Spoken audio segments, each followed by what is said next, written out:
Welcome to Analytics with Nags. In this video, we are going to see a new DAX function, remove filters, and what it is, and when to use it. All those things we will see in this video. If you're new to this channel, hit the subscribe button right now to learn the concepts in Power BI and DAX. Let us jump into a demo, when to use it, and what is the purpose of it. And we already seen, so basically to give a heads up, it's like just alias or replacement for your all function for a particular column, and the remove filters is comparatively to all a particular column. This is performant efficient. That is the only thing. Since all will return the entire table, from that it will filter a particular column, whereas the remove filters will not return all the table. It will just remove the filter, as the name indicates. That is the key difference. Let us try to understand what it does.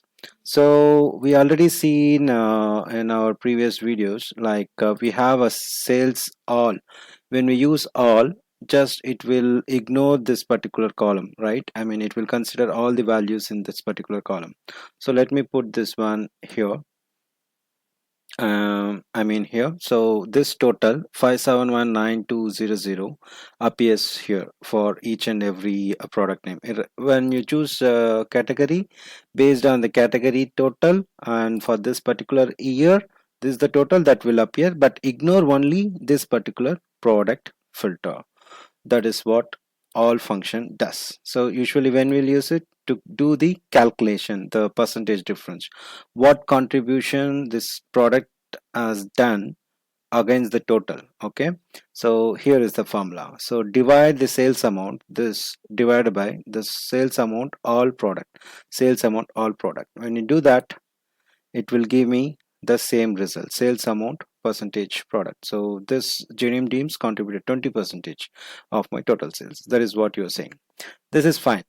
And what remove filters will do? Yes, it does the same thing. As you can see here, the remove filter, instead of all, you see the all definition,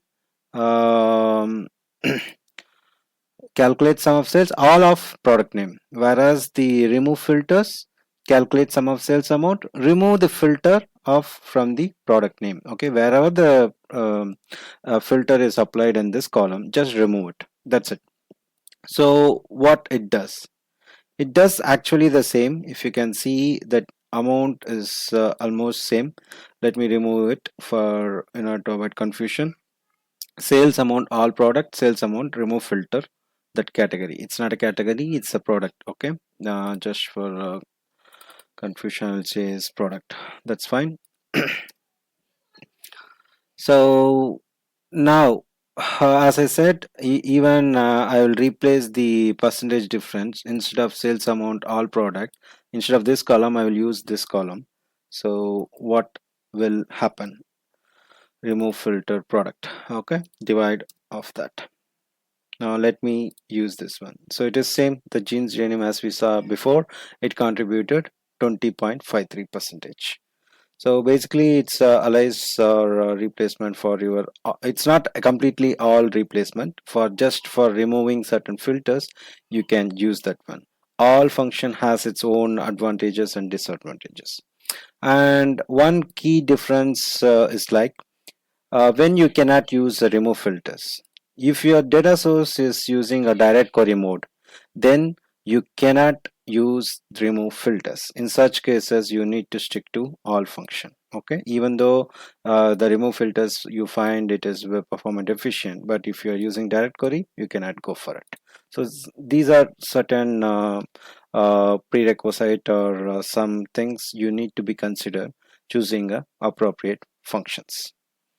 I hope you guys understand the difference between remove filters and when to use remove filters with the all function and when you should choose it. If you like this video, hit the subscribe button right now and share to your friends. Do remember that data is your asset.